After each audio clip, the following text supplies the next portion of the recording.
6:13, welcome back. Thursday morning here on BT. Live shot there from Century Plaza Hotel and Spa. It's time to celebrate our community and celebrate our game all over again. The hockey season is soon to be upon us, so we called upon Ron MacLean. Woke up early for us. Good morning to you, Ron. We are talking about the Rogers Hometown Hockey Tour, which is coming back in full swing. Tell us about what Season 1 was and how this is going to evolve in Season 2 and bringing the game to the communities.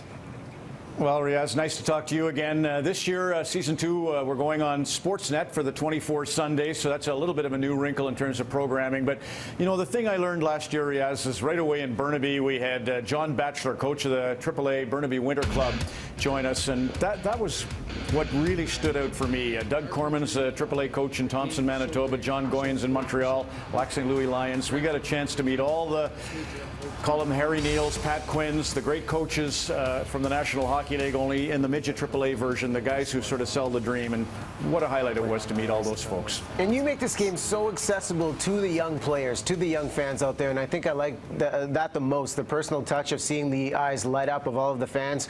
Are we going to see more of the stars, more of the alumni joining you on tour this year and bringing the game to the fans in the small town communities? You know, absolutely, it's a good point. Stars, too, because like the first weekend we're in Kitchener-Waterloo. That's Thanksgiving weekend for the launch of Season 2 of Rogers Hometown Hockey. Ed Robertson and the Bare Naked Ladies will perform. Daryl Sittler, like Lanny McDonald, joins us at a lot of the tour stops. Daryl will be in Kitchener-Waterloo. But we have Chris Hatfield, the astronaut, will be in Sarnia. We have Heather Moyes, the bobsledder, in Summerside, PEA. Matt Stairs, Great Toronto Blue Jay, will be in Fredericton, New Brunswick. So there's always a neat mix of some people who just are so grateful to be Canadian and have a little connection to hockey, plus, as I mentioned, the grassroots, either coaches or volunteers or referees who make it sing. And you know, here on a local scale in BC, you were just saying during the break, during Valentine's Day, something special happening in our neck of the woods. How many stops will we have here in our province?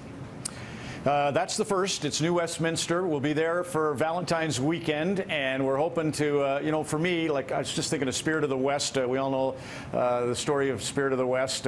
We'll probably acknowledge them in a special. That's going to be a 1-hour broadcast from what I recall. Then we're into Abbotsford. So Jake Virtanen trying out for the Canucks right now.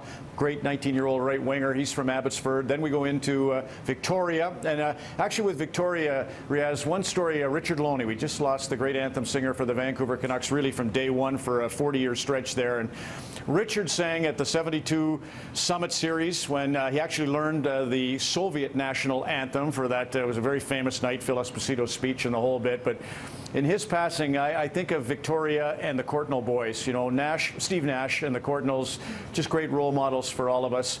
Their dad, Archie, the Courtnall's dad, used to make the boys stand, all three boys stand during the performance of O Canada by Mr. Richard Loney. So it's one of my favorite thoughts of Richard, and it's certainly, when I think of Bruce and Jeff and Russ, one of my favorite thoughts of the Courtnall. So we'll be in Victoria plus Penticton, so a big BC run starts on Valentine's. You know, such a powerful sentiment and so many local impressions when it comes to the Vancouver Canucks. You mentioned Jake Virtanen as well. The youth movement needs to happen now for the team.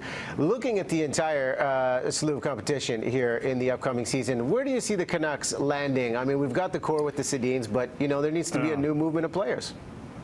Yeah, the excitement seems to be obviously around Calgary with Johnny Hockey kind of leading the way. Michel Goulet, who works in their organization, he said he hadn't seen a player in years that could back teams off the way Johnny Gaudreau does with the Calgary Flames. But Edmonton's got Connor McDavid, and the Jets have a great young nucleus too. So Vancouver's got their work cut out. There's no doubt about that. Are you still standing by the prediction you made earlier this summer, the Oilers winning the Cup in about 2 to 4 years, given the talent they have on their roster? Yeah, I just think they've added, you know, when Darnell Nurse makes the team, Dougie Hamilton on defense, they have the puck-moving guys to get it to. I mean, they're so deep up front right now. Nail Yakupov has a buddy from his homeland. I cannot imagine a scenario whereby they don't win it. They're just, I remember the old days when the Canucks would be a fine team and they'd be up 6-1 on Edmonton and Gretzky would crank it up and they'd lose 9-6. And I just think the offense is going to be too much for teams to handle. The Hawks and the Kings and Ducks are all class teams, but I just think McDavid is as special as Gretzky was, and that's why I can't see it taking much. It's usually 4 years, the window for Bobby Orr or Mario Lemieux. Took a little bit longer, 7 years. Eric got the Flyers to the Cup in 5 years. That's usually the window, so I see them getting there quick. So the Canucks clearly have their work cut out for themselves, as do you going across this country, Ron. Final note, we saw your Sportsnet mobile studio last year. We saw the Ron MacLean Man Cave. Anything different you're going to do decor-wise for the Ron MacLean Man Cave all across the country? No, the only difference is that Tara Sloan will be working every show. Jennifer Bottrell, the great Olympic champion, will still be there. Not, technologically, the only change is Sportsnet versus City, which broadens the reach a little bit because City didn't go always into Atlantic Canada or some of the other regions of the nation. But no, it'll be. And by the way, for the Canucks, if I was going to give you one last thing to hope for, Riaz, it's the fact that Willie Desjardins' hip's out, so they have a great coach, Travis Green, taking the helm for a little bit. Maybe that's like when Harry Neal was suspended and Roger took over. So the only difference is instead of an injured hip, it was an injured quip back in Harry Neal's day. But could be a good sign for Vancouver. Love the fun facts you always throw out there, Ron. One more time, we're going to show up the map for the Rogers Hometown Hockey Tour. So all in all, how many stops across Canada for the upcoming season? 24, and 22 of them involve Canadian teams. The Vancouver Canucks are on 5 of the broadcasts. They were key for us last year. So John Shorthouse, John Garrett, Dan Murphy were a huge part of the success of season #1, and we'll have them to enjoy again in season 2 for sure. Can't wait to see it and can't wait to hear more stories, the ones you tell oh so well. Ron MacLean, thanks for doing this morning.